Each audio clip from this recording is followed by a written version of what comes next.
السلام علیکم ورحمۃ اللہ وبرکاتہ۔ الحمدللہ رب العالمین والعاقبۃ للمتقین والصلاۃ والسلام علی رسولہ الکریم۔ یا رب لک الحمد کما ینبغی لجلال وجہک وعظیم سلطانک۔ اللہم صل علی محمد وعلی آل محمد کما صلیت علی ابراہیم وعلی آل ابراہیم انک حمید مجید۔ اللہم بارک علی محمد وعلی آل محمد کما بارکت علی ابراہیم وعلی آل ابراہیم انک حمید مجید۔ الحمدللہ آج 19 روزے مکمل کر لیے، بس اب باقی اب رہ جائے گا جھٹکا یہ ہے انشاءاللہ اللہ تعالی ہمیں قائم رکھے، صحت و تندرستی کے ساتھ رکھے اور ہم یہ سعادتیں ہم سمیٹ لیں۔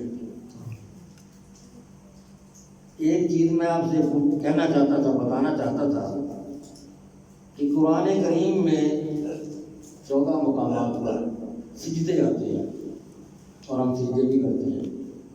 کیا ہمیں پتہ بھی ہے سجدے کیوں کرتے ہیں؟ یہ سجدے ہم کیوں کرتے ہیں ہمیں پتہ نہیں ہے۔ دیکھا امام صاحب نے سجدہ کیا، ہم بھی کر رہے ہیں، قرآن پڑھ رہے ہیں سجدہ آ گیا پڑھ رہے ہیں، لکھا ہوا ہے۔ کیوں کرتے ہیں؟ یہ سجدے والی آیت جب آتی ہے، یہ جب یہاں لکھا ہوتا ہے آگے سجدہ، اس آیت کو ذرا غور سے پڑھا کریں، اس کے معنی سمجھیں۔ یہ آسمان سے سجدے اس طرح نہیں اللہ نے بھیجے۔ یہ جب نبی کریم صلی اللہ علیہ وآلہ وسلم پر یہ آیتیں نازل ہوتی تھیں تو جب اس قسم کی آیت آتی تھی تو آپ فوراً سجدے میں گر جاتے تھے۔ اس آیت میں جب بھی آپ دیکھیں گے اس کا مفہوم یہ ہوگا کہ وہ لوگ جو انکاری تھے، جو لوگ کافر تھے، جو لوگ کہنا نہیں مانتے تھے، جو تکبر کرتے تھے، جو گھمنڈ کرتے تھے، جب ان کو سجدے کے لیے کہا جاتا تھا تو وہ سجدہ نہیں کرتے تھے تو اللہ کے نبی فوراً سجدے میں پہنچ گئے، اور وہ ہم آج تک ہم پر لاگو ہے کہ ہم وہ سجدہ کریں ان آیتوں میں اور اللہ کو ثابت کریں کہ اللہ نہیں، ہم ان میں سے نہیں، ہم سجدے کرنے والوں میں سے ہیں۔ اس چیز کو بھی خاص خیال کریں۔ آپ نماز نہ پڑھ رہے ہوں، بیٹھے ہوں بے شک، اور سجدہ آ گیا تو وہیں بیٹھے بیٹھے سجدہ ضرور کر لیں۔ اتنی اہمیت ہے سجدہ کی جو قرآن میں تلاوت کے دوران آ گیا۔ دوسری چیز ایک مفت کا نسخہ دیتا ہوں آپ لوگوں کو، مفت میں نسخہ ہے۔ آپ آرام بھی کریں، گھر جا کے سوئیں بھی صحیح، لیکن آپ کا اجر ساری رات کا لکھا جائے گا۔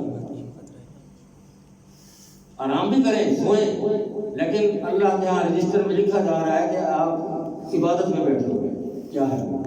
اللہ کے نبی صلی اللہ علیہ وسلم کی حدیث مبارکہ ہے کہ آپ عشاء کی نماز میں امام کے ساتھ آتے، شروع میں امام جیسے مصلی پر آیا اور آپ اس کے ساتھ کھڑے ہوئے ہیں، جب تک امام نے مصلی نہیں چھوڑا، مسجد نہیں چھوڑی، باہر نہیں ہٹا، سب سے وہ ہٹا، جدا نہیں ہوا، آپ اس کے ساتھ جڑے رہے آخر دم تک جڑے رہے، اور آپ اس کے بعد گھر چلے جائیں، اور پھر آپ کا وہ ثواب ساری رات کی عبادت کرنے کر جائے گا۔ یہ اللہ کے نبی کی زبان مبارک سے نکلے ہوئے الفاظ۔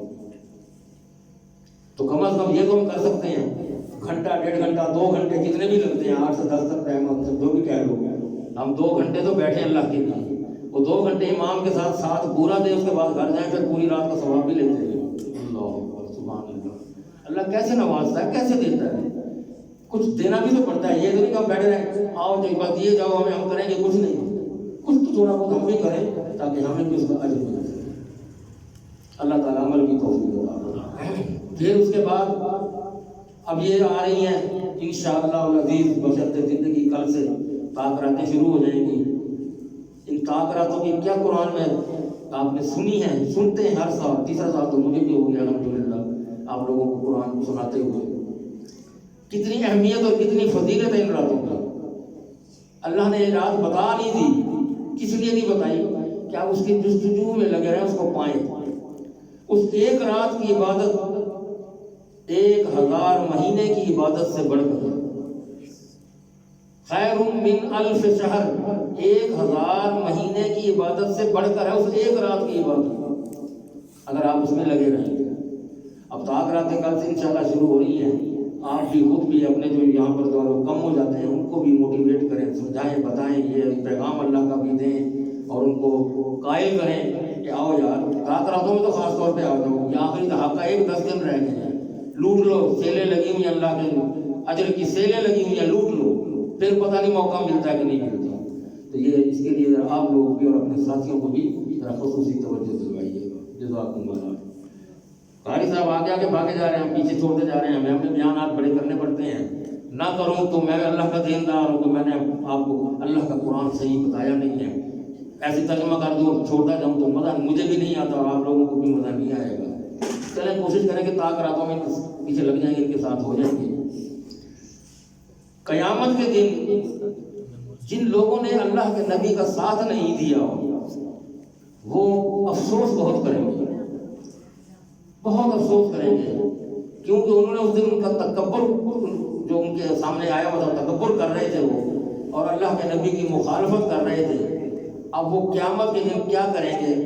یہ آپ دیکھ لیجیے, سورۃ فرقان ہے, یہ میرے ادھر بھی لکھی ہوئی ہے, ادھر بھی لکھی ہوئی ہے. یہی آیت جو میں پڑھ کے بتانے لگا ہوں. وَيَوْمَ تَشَقَّقُ السَّمَاءُ بِالْغَمَامِ, اور جس دن آسمان بادلوں کے ساتھ پھٹ جائے گا. آسمان نہیں رہے گا, پھٹ جائے گا, بادل سمیت پھٹ جائے گا. وَنُزِّلَ الْمَلَائِكَةُ تَنزِيلًا, اور پھر فرشتے اترنے شروع ہو جائیں گے. الملک یومئذ الحق للرحمن, اور اس دن حقیقی بادشاہی بالرحمان کی ہوگی. اب وہ بادشاہ, آؤ پھر جتنے بادشاہ دنیا میں تھے آ جاؤ پھر سامنے, ہم لگ جاؤ لینوں میں, کیا تمہارا انجام ہوتا ہے, کیا کیا تھا تم لوگوں نے. اور یہ دن جو ہے کافروں پر بڑا بھاری ہوگا, بہت مشکل ہوگا. وَيَوْمًا عَلَى الْكَافِرِينَ أَسِيرًا, بہت سخت ہوگا ان کے لیے. اب وہ کیا ہوگا؟ وَيَوْمَ يَعَضُّ الظَّالِمُ عَلَى يَدَيْهِ, وہ اپنے ہاتھوں کو چبائے گا, کاٹے گا, اپنے ہاتھوں کو کاٹے گا, اور کیا کہے گا؟ یقول, وہ کہے گا, یا لیتنی اتخذت مع الرسول سبیلا, ہائے ہائے ہائے ہائے, بڑی غلطی ہو گئی, بہت بڑی غلطی ہوگی, کاش کہ میں اس کے ساتھ رسول کی بات مان لیتا صلی اللہ علیہ وآلہ وسلم, اور میں ان کے ساتھ جاری دوستی لگا لیتا, ان کے ساتھ راستہ اختیار کر لیتا. اس دن وہ اپنے ہاتھ چبا چبا کر کہے گا, اور پھر یہ بھی کہے گا, یا ویلتا لیتنی لم اتخذ فلانا خلیلا, اوئے ہوئے کاش کہ میں نے اس دن کسی کو دوست نہ بنایا, غیر وغیرہ کو میں نے دوست بنا لیا, اللہ کے نبی کو دوست نہیں بنایا, اس کے ساتھ حدیث جڑا میں. لم اتخذ فلانا خلیلا, اس دن میں نے کسی اوروں کو دوست, جن کو میں نے دوست بنایا تھا ان کو دوست نہ بنایا ہوتا. لقد اضلنی عن الذکر بعد اذ جاءنی, اللہ کا ذکر آ بھی گیا میرے سامنے, اس کے باوجود بھی میں گمراہ رہا. وَكَانَ الشَّيْطَانُ لِلْإِنسَانِ خَذُولًا, اور انسان شیطان جو ہے انسان کو ہمیشہ چھوڑ جانے والا. کتنی بڑی آیت ہے, کتنی بڑی آیت ہے, کتنی بڑی بات ہے. اللہ بتا رہا ہے اور ایسے ہی ہوگا. اس کو ہم کیسے انکار کریں گے؟ اللہ جو کہہ رہا ہوگا تو اللہ معاف کرے. پھر ہمارے یہاں, میں نے پہلے بھی کچھ دن پہلے بھی یہ بات کی تھی, ایک بات ہمیں مولویوں نے بٹھا دی ہمارے ذہن میں کہ بھی ہم جو مرضی کر لیں, اللہ کے نبی, ہم مسلمان ہیں, ہم نے کلمہ پڑھ لی ہے, اور اللہ کے نبی کی سفارش بھی ہماری ہمیں مل جائے گی, تو جنت ہمارے اپنے گھر کی ہے, ہمیں جنت بڑے گھر بیٹھے پلیٹ میں رکھ کے دینے کے لیے جو یہ تمہاری ہے. لیکن اللہ کیا فرما رہا ہے؟ ہمارے یہاں تو یہ مشہور ہے کہ پوری امت بلکہ پوری انسانیت کی سفارش کریں گے. بالکل حق ہے, ہم کب کہہ رہے ہیں کہ سفارش نہیں کریں گے؟ کون کافر ہے جو کہتا ہے کہ اللہ کے نبی سفارش نہیں کریں گے؟ ہم مانتے ہیں اس بات کو, لیکن سفارش کا میں نے آپ کو پہلے کی مثال دی تھی, سفارش بھی کسی طریقے کی جاتی ہے. ایک انسان کافر ہے, نہ وہ اللہ کی مانتا ہے, نہ اس نے نبی کی اتباع کی ہے, تکبر اور گھمنڈ میں رہا ہے, اب نبی اس کی سفارش کرنے اٹھیں گے. نبی نے اپنے بیٹے کی سفارش کی, کہا کہ خبردار آج کے بعد بیٹے کا نام نہ لینا, وہ کافر تھا, وہ تیرے گھر کا اہل ہی نہیں ہے, میں نے اس لیے اس کو ڈبو دیا, ختم کر دیا. حضرت نوح علیہ السلام کا واقعہ آپ نے سنا ہے, حضرت لوط علیہ السلام کا سنا ہے, اپنی بیوی کا, اس طرح کتنے واقعات سنے. مقصد کیا ہوتا ہے سنانے کا؟ کہ وہاں اللہ پھر رشتوں کو نہیں دیکھتا کہ یہ نبی. فرعون کی بیوی کا کیا مقام, فرعون کی بیوی کا کیا مقام, لوط کی بیوی کا کیا مقام. وہ پیغمبر کی بیوی ہے, اس کا انجام کیا ہوا, وہ کافر کی بیوی ہے, اس کا انجام کیا ہوا. اللہ نے اس کو جنت دکھا دی. جب اس کو مار رہا تھا دیوار کے ساتھ چن کے, اس کو اس کے ہاتھوں میں اور اس کے جسم میں بازو میں کیلے ٹھوک رہا تھا, اور وہ مسکرا رہی تھی. احادیث میں ہے جو کیوں مسکرا رہی تھی, اس کو جنت دکھا رہا تھا اللہ. ہونے دے جو ہو رہا ہے تجھے میں نے یہاں لانا ہے. اور اس نے یہ دعا بھی مانگی تھی کہ اللہ مجھے اپنے گھر اس قوم سے اس کی ظلم سے مجھے نجات دے دے، اور اپنے گھر میں اپنے جنت میں مجھے اپنا گھر فی الجنہ، اپنے نزدیک اپنے پاس مجھے جنت میں ایک گھر عطا فرما۔ ایسے نہیں مل جاتی جنت میں، بڑی تکلیفیں اٹھانی پڑتی ہیں، بڑے مسائل خود دیکھنے پڑتے ہیں، بڑی پریشانیاں دیکھنی پڑتی ہیں۔ یہاں کیا کہہ رہے ہیں اللہ تعالیٰ کہ اللہ بہت بڑی امت ایک ایسی ہوگی جو کھڑی ہوگی، ان کی بدبختی ہوگی، اور اللہ کے نبی ان کی طرف اشارہ کر کے کہیں گے وقال الرسول، اور رسول کہیں گے یا رب، اے میرے رب، ان قومی اتخذوا ھذا القرآن مہجورا، یہ میری قوم کھڑی ہے، انہوں نے قرآن چھوڑ دیا تھا، میں بتاتا تھا لیکن سنتے ہی نہیں تھے، پرواہ ہی نہیں کرتے تھے، میں قرآن کی طرف بلا بلا کے ان کو سنانا چاہتا تھا، نہیں آتے تھے میرے پاس۔ اب ہم آج بھی دیکھ لیں سامنے مثال ہے، کیا کسی کو کہنا ہے، کتنا شوق ہے ہمیں قرآن سننے کا، الحمدللہ مجھے سنانے کا شوق ہے، میں تو چاہتا ہوں بیٹھے لوگ سنیں، ہمیں کتنا شوق ہے سننے کا، اور ہم نے کس طرح قرآن کو پس پوچھ ڈالا ہوا ہے۔ دنیا کمانے کے لیے ہم لگے ہوئے ہیں، اپنے بچوں کو کیا بنے سوچیے، ڈاکٹر بن سی، یہ کیا بن سی، انجینئر بن سی، یہ کیا بن سی جناب سائنسدان بن سی، کوئی حافظ قرآن بن سی، کوئی دین کا مولوی بن سی، مولوی پڑھاؤں بالا کو مولوی پڑھاؤں، کیا لفظی نہ بھوکے مر سے۔ یہ ہے ہمارا تصور، ہم اس تصور میں ہیں کہ ان کو یہ بھوکے مر جائیں گے۔ ہم بچہ پیدا ہوا جو لولا لنگڑا، جو آنکھوں سے اندھا پیدا ہو گیا پیدائشی طور پہ، ذرا بڑا ہوا ان کو کیا بنا تھا، حافظ بنا، جڑا سونا ہے وہ ڈاکٹر بنتی، جڑا اندھا جمے وہ حافظ بنتی۔ یہ ہے ہمارا قرآن سے محبت، یہ ہے ہماری دین سے محبت۔ اللہ معاف فرمائے اللہ۔ اب قرآن کو تو اس کا علم دینا، دین کا علم دینا تو بڑی دور کی بات ہے۔ ہم آج اٹھا لیں بچوں کو بٹھا کے قرآن، اب یہاں آتے ہیں مسجد میں، ان کو مسجد کے تقدس کا نہیں پتا، ہم نماز پڑھ رہے ہیں وہ دوڑ رہے ہیں دوسرے کے پیچھے، انہیں اس کو وہ سمجھا ہوا ہے کھیل کا میدان۔ ہماری تربیت بچوں کو یہ ہے، معذرت کے ساتھ میں یہاں کسی کو بھی نشانہ بنا کے گا، ہر جگہ یہ حال ہے، ہر مسجد میں ایسے ہی ہوتا ہے، لیکن ہمیں بچوں کو تربیت دینا ضرور چاہیے، بتانا چاہیے کہ مسجد اللہ کا گھر ہے، یہاں قرآن کو سننا ثواب ہے، یہاں خاموش بیٹھنا چاہیے، یہاں عبادت کرتے رہنا چاہیے، بلا وجہ فضول باتیں نہیں کرنی چاہیے۔ دین ہم اتنا دور ہو چکے ہیں، دین سے اتنا دور ہو چکے ہیں کہ ہم سمجھ نہیں آ رہے کہ ہم کر کیا پائیں گے۔ اللہ ہم پر رحم فرمائے۔ کافر یہ بھی کہا کرتے تھے، اعتراض کرتے تھے کہ یہ جیسے تورات، زبور، انجیل اللہ نے بھیج دی تھی، ایک ہی دفعہ پوری کتاب آ گئی تھی، یہ کیا ہے، یہ کون سا اللہ کا کلام ہے، تھوڑا تھوڑا کر کے ایک دو چار آیتیں آتی رہتی، یہ کیسا کلام ہے۔ یہ وہی بات ہے کہ نبی رات کو سوچتا ہے بیٹھ کے، میں ان کو صبح کیا سناؤں، وہ اپنی طرف سے کوئی گھڑ لیتا ہے، بعد صبح آ کے میں سنا رہا تھا، یہ قرآن نہیں ہے، یہ اللہ کی بھیجی ہوئی کلام نہیں ہے۔ وہ یہ کافر یہ بات کیسے تھے؟ وقال الذین کفروا لولا نزل علیہ القرآن جملۃ واحدہ، اور کافر یہ کہا کرتے تھے کہ یہ قرآن ہم پر ایک ہی دفعہ کیوں نہیں نازل ہو گیا۔ کذالک لنثبت بہ فؤادک ورتلناہ ترتیلا، اور ہم نے اس کے ساتھ تیرے دل کو مضبوط کیا کہ تجھے سارا یکدم تجھ پر بوجھ نہ پڑے۔ اور ورتل القرآن ترتیلا، اللہ نے کئی مقامات پہ کہا کہ قرآن کو آہستہ آہستہ پڑھو، ٹھہرا کے پڑھو، رک کے پڑھو، سمجھ آئے، عاجزی کے ساتھ پڑھو، اللہ کو پتہ لگے کہ یہ میرا بندہ قرآن پڑھا۔ اور اچھا قرآن پڑھا جا رہا ہوتا ہے تو فرشتے سنتے ہیں بیٹھ کے۔ اللہ لا یاتونک بمثل الا جئناک بالحق واحسن تفسیرا، اور وہ تیرے پاس کوئی مثال بھی نہیں لے کر آتے۔ اچھا بھئی یہ اگر غلط ہو رہا تو اس کی کوئی اپنی طرف سے مثال تو پیش کر کے دکھاؤ۔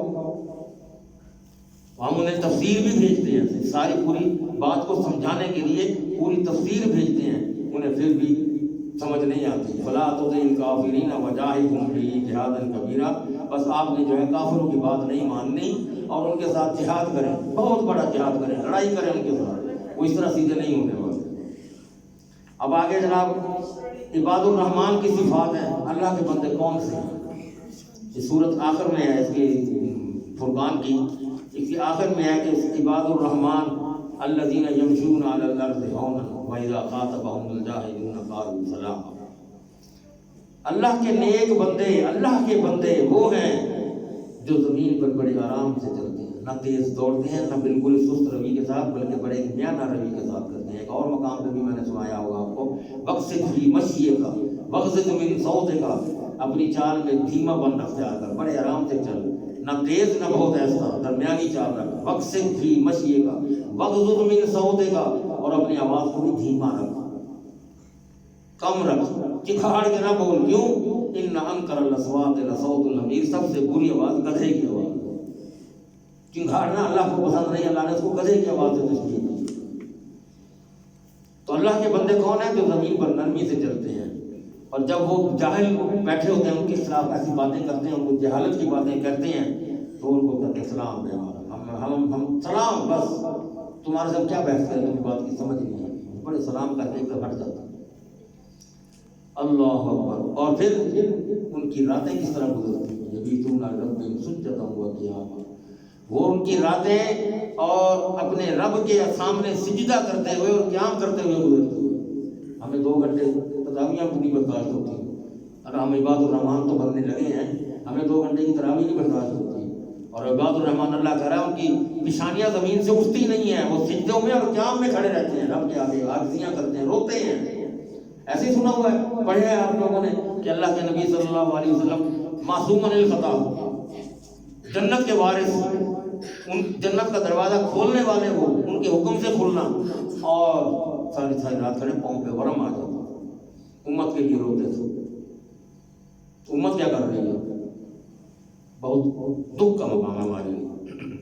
اور وہ کیا دعا مانگا کرتے تھے اللہ سے، ڈرتے کتنا تھے، کتنا ڈرتے تھے۔ ان کے ڈر کی دعائیں قرآن کے اندر دعائیں نکال کے ذرا پڑھیں تو صحیح، جو قرآنی دعائیں ہیں، اس قرآن سارا ہی دعا ہے، حالات ہیں دعائیں۔ اب آپ سنتے ہیں کتنے واقعات ہیں جو بار بار ریپیٹ ہو رہے ہیں، موسیٰ علیہ السلام کو پھر ریپیٹ، ابراہیم علیہ السلام کا، عیسیٰ علیہ السلام، سب ساری باتیں پھر ریپیٹ ہوتی جا رہی ہیں۔ ایک نہیں ہوتی تو حضرت یوسف علیہ السلام کی ہوتی، وہ ایک ہی دفعہ ہوئی ہے۔ ہم کیا کہتے ہیں، دعا مانگتے ہیں، ربنا اصرف عنا عذاب جہنم ان عذابها کان غراما انها ساءت مستقرا ومقاما، اے اللہ ہم سے جہنم کا عذاب دور کر دے، جہنم سے بچا لے ہمیں، پھیر دے اس کو ہم سے، بے شک اس کا عذاب ہمیشہ چمٹنے والا ہے، پکڑنے والا ہے۔ جہنم جس کو چمٹ گئی پھر چھوڑے گی نہیں، اور وہ بہت بری جگہ ہے، وہ ٹھہرنے کی، وہاں بندہ ٹھہر نہیں سکتا، اس کے قریب نہیں ٹھہر سکتا۔ اور جب وہ خرچ کرتے ہیں تو نہ فضول خرچی کرتے ہیں، نہ خرچ میں تنگی کنجوسی کرتے ہیں، نہ بلا وجہ پیسے اڑا رہے ہیں، نہ کہیں خرچ کرنا ضرورت ہے تو کر نہیں رہے۔ اللہ نے خرچ کرنے کا کہا فلا تبذر تبذیرا، فضول خرچی نہ کرو، جہاں خرچ کا میں نے کہا ہے اور حق بنتا ہے خرچ کا وہاں ضرور خرچ کرو، اور اعتدال کے ساتھ خرچ کرو۔ پھر وہ اللہ کے ساتھ کسی کو معبود نہیں پکارتے، وہ یہی سمجھتے ہیں کہ عبادت کے لائق بھی وہ، مالک بھی وہی، خالق بھی وہی، رازق بھی وہی، مشکل کشا بھی وہی، اور وہ کسی کو اللہ کہ جس پر اللہ نے منع کیا ہے، کسی انسان کو بلا وجہ قتل کرنا حرام ہے، مگر حق کے ساتھ۔ اگر وہ کافر ہے اس کے ساتھ جہاد کرنا، اس کو مارنا، اس کا کوئی سزا نہیں ہے۔ لیکن اب یہاں ہمارے ہاں تو وہ بھی نہیں اجازت، ہمارے ہاں تو کافر کو مارنے کی بھی اجازت نہیں ہے۔ تو حکم تو یہی ہے کہ کسی جان کو قتل کرنا حرام ہے بغیر کسی وجہ کے، جس کو اللہ نے حرام کیا ہوتا ہے۔ پھر اور چیز اللہ اپنے نیک بندوں کی ذرا یہ بتاتا جا رہا ہے، لسٹ میں 18ویں سپارے میں بھی سنائی تھی، یہاں بھی سنتے ہیں سب، میں تو کہا نا ریپیٹ ہو رہی ہے باتیں۔ وہ زنا نہیں کرتے، منہ پھیرتے ہیں اس کام سے، کسی جھوٹی بات میں شریک نہیں ہوتے، بیٹھتے نہیں ہیں لگو باتوں میں، یہ جھوٹ نہیں ہے، جھوٹ کا پلندہ میں نہیں بیٹھتا ہوں، میں یہ سن کے بھی گناہ گار ہوں۔ اور جہاں پہ بےہودہ کام ہو رہے ہیں وہاں سے منہ پھیر کے گزر جاتے ہیں، رکتے نہیں ہیں وہاں۔ اور جب انہیں اب ان کے رب کی آیات کے ساتھ نصیحت کی جاتی ہے تو ان پر بہرے اور اندھے ہو کر نہیں گرتے، سنتے ہیں، غور سے سنتے ہیں، دیکھتے ہیں، اور کیا دعائیں کرتے ہیں، ربنا ہب لنا من ازواجنا وذریاتنا قرۃ اعین واجعلنا للمتقین اماما۔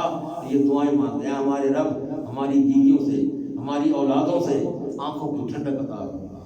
بیوی کو دیکھیں، اولاد کو دیکھیں، آنکھوں سے ٹھنڈک پہنچے، وہ اتنی نیک ہوں، جس وقت دیکھیں دل خوش ہو، ہمیں ایسی بیوی عطا فرما اللہ، اور ہمیں پرہیزگاروں کا امام بنا۔ اور ایسے لوگوں کی جزا کے متعلق اللہ کیا فرماتا ہے، اولئک یجزون الغرفۃ بما صبروا ویلقون فیہا تحیۃ و سلام۔ اور ایسے وہ لوگ ہیں جنہیں جزا میں ان کو انعام میں کیا ملے گا؟ بلند و بالا محال ملیں گے، جن کی محلوں کی بڑی بڑی غرفے کھڑکیاں ہوں گی جن سے وہ بیٹھ کے نظارے کر رہے ہوں گے، ان کے سامنے باغات ہوں گے، نہریں بہہ رہی ہوں گی، اور انہوں نے صبر کیا ہوگا، اس صبر کے سلے میں ان کو ایسی مقام ملیں گے، اور ان کا استقبال سلام کر کر کے دیا، سلام علیکم طبتم، سلام علیکم طبتم۔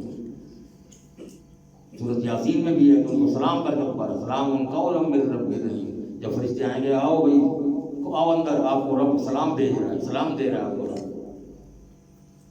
ہم ہیں ہمارے اعمال ایسے کہ ہمیں رب سلام بھیجے گا، اس لیے ہمیں اپنے آپ کو بدلنا ہوگا، سوچنا ہوگا۔ سورۃ شعراء شروع ہو جاتی ہے جس میں پھر وہی کفار کا انکار، اور نبی کریم پریشان ہوئے، اللہ نے ان کو سمجھایا کہ تم پریشان نہ ہو، جو مانتے ہیں ٹھیک ہے، جو نہیں مانتے پھر میں ان سے خود نبٹتا ہوں، اور وہ نبٹتا بھی رہا ہے، نبٹ بھی رہا ہے آج بھی۔ اور پھر سابقہ انبیاء کی مثالیں اللہ پھر یہاں پر دوبارہ دوہرا رہا ہے، ان فی ذلک لآیۃ وما کان اکثرهم مؤمنین، بے شک اس میں بڑی عظیم نشانی ہے اور اکثر لوگ ایمان نہیں لانے والے۔ وَإِنَّ رَبَّكَ لَهُوَ الْعَزِيزُ الرَّحِيمُ، اور بے شک تیرا رب یقیناً وہی سب پر غالب ہے اور رحم کرنے والا ہے۔ پھر کافر اور مومن کی سوچ کا فرق اللہ نے یہاں بتایا کہ کافر کی سوچ کیا ہے، مومن کی سوچ کیا ہے، مومن کیا سوچتا ہے، وہ اپنے اللہ کے بارے میں اس کی کیا سوچ ہے۔ یہ ہے مومن کی سوچ، جو میں نے پھر دوبارہ دہراؤں، بات وہی تھی دہرانے کی ساری، کہ حضرت ابوبکر صدیق گلی سے گزر رہے تھے تو اللہ نے، وہ بیٹھے تھے جو یہودی اور عیسائی اور کفار، وہ عجیب عجیب باتیں کر رہے تھے۔ انہوں نے کہا کہ جی مسلمانوں کا رب تو وہ ہے جو فقیر ہے، ان اللہ فقیر ونحن اغنیاء، ہم غنی ہیں، ہمارے پاس تو بڑی دولت، اللہ ان کا رب ان کا جو ہے وہ فقیر ہے، ہم سے پیسے مانگتا رہو۔ اللہ کہتا ہے خرچ کرو، مجھے دو، میں آگے دیتا ہوں، مجھے دو، میں نے تمہیں دیا تم آگے دو، مجھے تو واپس لوٹا رہے ہو۔ تو حضرت ابوبکر صدیق کو برداشت نہیں ہوا تھا کہ میرے رب کی شان میں یہ بات کی جا رہی ہے۔ انہوں نے آؤ دیکھا نہ تو پکڑ کے ٹکائی، اس کا جبڑا توڑ کے رکھ دیا۔ یہ محبت ہم میں ہے؟ ہم اپنے گریبان میں جھانکے ہم ایسی محبت رب سے اور رسول سے کر رہے ہیں؟ ایسی محبت اللہ معاف۔ حضرت ابراہیم علیہ السلام کا واقعہ پھر دوبارہ دہرایا گیا ہے، وَاتْلُ عَلَيْهِمْ نَبَأَ إِبْرَاهِيمَ إِذْ قَالَ لِأَبِيهِ وَقَوْمِهِ مَا تَعْبُدُونَ قَالُوا نَعْبُدُ أَصْنَامًا فَنَظَلُّ لَهَا عَاكِفِينَ۔ ہم پچھلے دنوں ساری تفصیل پڑھ چکے ہیں۔ پھر انبیاء علیہ السلام کی، نوح علیہ السلام، ہود، صالح، لوط اور شعیب علیہ السلام کی تمام دعوتوں کا تذکرہ اللہ یہاں فرما رہا ہے کہ کس طرح انہوں نے اپنی قوم کو دعوتیں دی اور ان کے ساتھ کیا سلوک ہوا، پھر ان کے جن نہ ماننے والوں کے ساتھ کیا سلوک ہوا، وہ سارا کن کن عذابوں سے باسا پڑا، یہاں پھر دہرایا گیا ہے۔ تفصیل میں جائیں تو پھر بہت دوبارہ بار بار وہی چیز، وقت پھر تھوڑا ہوتا ہے۔ اب یہاں پر نبی کریم صلی اللہ علیہ وسلم کو جب نبوت سے نوازا گیا تو وہ 3 سال تک اپنے دوست احباب میں چوری چوری دین کی باتیں کرتے تھے، ڈرتے تھے کہ مسئلہ نہ بن جائے۔ اللہ کی طرف سے اپنے آرام سے اپنے ان لوگوں کو، اپنے قریبی جو ہیں سابقون الاولون میں جو آتے ہیں، حضرت ابوبکر صدیق جیسے، ان کو دین کی باتیں بتاؤ، ان کو دین کی طرف راغب کرو، تاکہ ان کو محسوس بھی نہ ہو، کسی اور لوگوں کو کانوں کان خبر بھی نہ ہو۔ اب وہ 3 سال تک تو اسی طرح ہوتا رہا۔ اس کے بعد اللہ نے آیت نازل فرمائی، وَأَنذِرْ عَشِيرَتَكَ الْأَقْرَبِينَ، اپنے سب سے قریبی رشتہ دار، جتنے بھی اب رشتہ دار ہیں نا، پہلے تو گھر کے فرد تھے، اب رشتہ دار، اب دور دور تک جو رشتہ دار ہیں اب سب ان کو بلا اور ان کی دعوتیں کر، ان کو کھلا پلا بھی اور ان کو دین کی تبلیغ بھی کر۔ تو نبی کریم صلی اللہ علیہ وسلم نے سب سے پہلے اپنے خاندان کی دعوت کی، تاکہ کھلے عام دعوت سے اٹھنے والے طوفان کے مقابلے میں تعاون حاصل کر سکیں۔ آپ صلی اللہ علیہ وسلم نے بات شروع کی تو سب سے پہلا بدتمیزی کرنے والا ابو لہب تھا، سب کا چاچا، کہ اس نے جب یہ کہا تھا نا، اور تیرے ہاتھ ٹوٹتا ہوا تھا، نقل کفر باشد، کہ تیرے ہاتھ ٹوٹے، اس لیے ہمیں بلایا تھا یہاں۔ اللہ کو برداشت نہیں ہوا، میرے نبی کو جس نے کہا تیرے ہاتھ ٹوٹے، تو اللہ نے وہ آسمان سے کہہ دیا تبت یدا ابی لہب، تیرے دونوں ہاتھ ٹوٹے۔ یہ ہے اللہ کو اپنے نبی سے پیار اور نبی کو اللہ سے پیار، اور ہم اس نبی کی امتی ہیں اور ہم اس سے کتنا پیار کرتے ہیں۔ اللہ اکبر۔ تو ابو لہب نے بہت بدتمیزی کی، جس سے سارا ماحول بگڑ گیا اور مجلس ختم ہو گئی، بات بن نہ سکی۔ چند دنوں کے بعد نبی کریم صلی اللہ علیہ وسلم نے دوبارہ خاندان کے لوگوں کو بلایا، لیکن ان لوگوں کو نہ بلایا جنہوں نے پچھلی دعوت میں یا پچھلی پروگرام میں مخالفت کی تھی، ان کو نہ بلایا۔ کھانا کھانے کے بعد اپنا پیغام پیش کیا اور تعاون کی درخواست کی۔ اس پر قبیلے کے سردار سکے چچا ابو طالب نے کہا، بھتیجے تو میرا بھتیجا ہے، یتیم ہے، باپ دادا کے دین کو چھوڑ کر اس دین کو ماننے کو میرا دل نہیں مانتا، تو مجھے کس طرف لگانا چاہ رہا ہے؟ ہمیں نہ کچھ کہو، تو جو چاہتا ہے وہ کرتا رہو، ہمیں نہ چھیڑ، لیکن یہ بات سن لے کہ میری طرف سے تجھے پورا تعاون حاصل ہوگا، میں پوری طرح تجھے سپورٹ کروں گا، لیکن ہمیں نہ چھیڑ کہ ہم اپنے باپ دادا کا دین چھوڑ کے اس طرف آ جائیں۔ اب پھر انہوں نے کہا، نبی کریم صلی اللہ علیہ وسلم نے اپنی بات شروع کی، کوہ صفا پر چڑھ کر خاندان کو بلایا، آئے جی میں تمہارے درمیان میں اتنے سال رہا ہوں، تم نے مجھے کیسا پایا، میری شخصیت کو کیا میں پایا، تم نے کیا محسوس کیا؟ سب نے کہا آپ ہمارے درمیان نہایت معزز ہیں، آپ شریف باپ کے شریف بیٹے ہیں، شریف دادے کے شریف پوتے ہیں۔ اگر پھر آپ فرمانے کے اچھا اگر میں یہ کہوں کہ یہ جو پہاڑ ہے میرے پیچھے، اس پہاڑ سے ایک بہت بڑا لشکر آ کے ابھی تم پر حملہ کرنے لگا ہے، کیا تم میری بات کی تصدیق کرو گے؟ جی بالکل کریں گے۔ جو ماننے جو بات کو تیار تھے انہوں نے کہا جی بالکل، اس لیے کہ ہم نے یہ دیکھا ہے کہ آپ جو کہیں گے وہ جھوٹ نہیں کہیں گے، آپ جھوٹ نہیں بولتے۔ یہ وہ لوگ بھی کہہ رہے ہیں جو مانتے نہیں تھے، وہ بھی یہی کہہ رہے ہیں کہ ہاں ہمیں یہ بات ہے، ہم اس کی تصدیق کریں گے، آپ جھوٹ نہیں بولتے۔ تو پھر ان کو بتایا کہ یاد رکھو، اب میری بات غور سے سن لو کہ مجھے اللہ رب العزت نے نبی بنا کر تمہاری طرف بھیجا ہے، اور یہ پیغام ہے قولوا لا الہ الا اللہ، اللہ کے سوا نہ کوئی معبود ہے، نہ کوئی مشکل کشا ہے۔ سب یہ کہو، اگر یہ تم یہ کہنا شروع کر دو گے لا الہ الا اللہ، اس طرف آ جاؤ گے تو کامیاب ہو جاؤ گے۔ اللہ اکبر۔ آگے جب سورۃ النمل آتی ہے، نمل کہتے ہیں چونٹی کو، عربی زبان میں چونٹی کا ایک واقعہ اس میں ہے، اس لیے اس کو نمل کہا گیا ہے۔ اس صورت میں حضرت داؤد علیہ السلام اور حضرت سلیمان علیہ السلام پر اللہ کے جو بڑے انعامات تھے ان کا ذکر تھا، ان کا ذکر ہے اس میں۔ اور وَلَقَدْ آتَيْنَا دَاوُودَ وَسُلَيْمَانَ عِلْمًا، ہم نے داؤد اور سلیمان کو علم عطا کیا۔ وقال الحمد للہ الذی فضلنا علی کثیر من عبادہ المؤمنین، کہ اللہ کا انتہا بہت شکر ہے، بہت شکر ہے، تمام تعریفیں بھی اس کے لیے ہیں جس نے ہمیں اپنے بہت سے مومن بندوں پر فضیلت عطا فرمائی ہے۔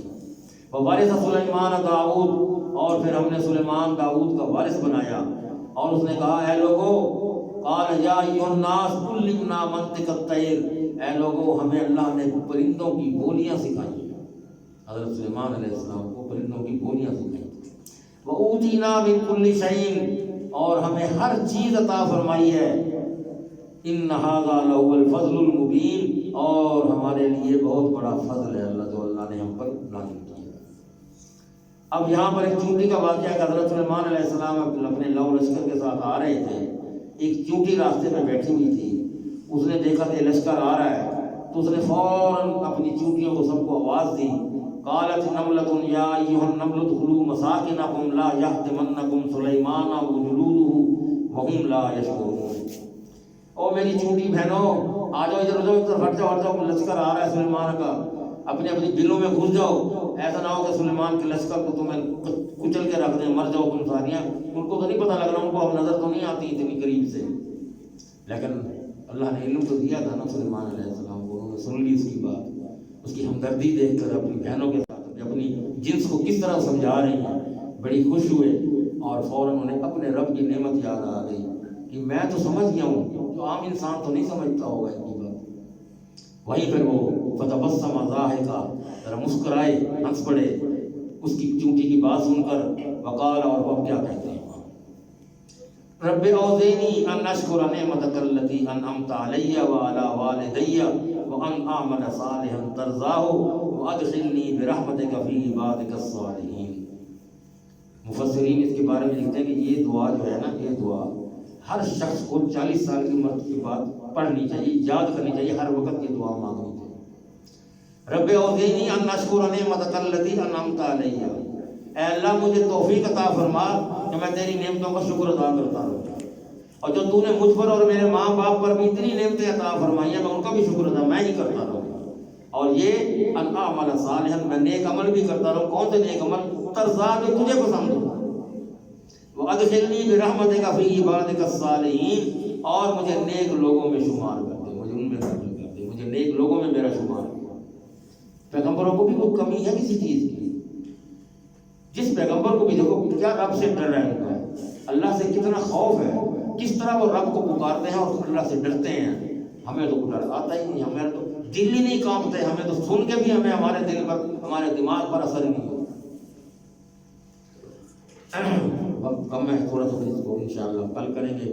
کل تاخرات بھی تھوڑا سا وقت زیادہ لگا دیں گے. یہ آگے ایک واقعہ جو آ رہا ہے ملکہ سبا کا، اور پھر وہ ہدہد کے بارے میں بڑا بہترین واقعہ بھی ہے، وہ سننے کے لائق ہے. انشاءاللہ وہ کل اس کو اللہ کے حکم سے زندگی بغیر پورا کریں گے. اللہ تعالیٰ آپ کا آنا بیٹھنا سننا قبول فرمائے، اور ہمیں اس پر قرآن کو سمجھنے اور اس پر عمل کرنے کی توفیق عطا فرمائے. وآخر دعوانا الحمد للہ رب العالمین. اقول قولی ھذا واستغفر اللہ لی ولکم. جزاکم اللہ خیرا.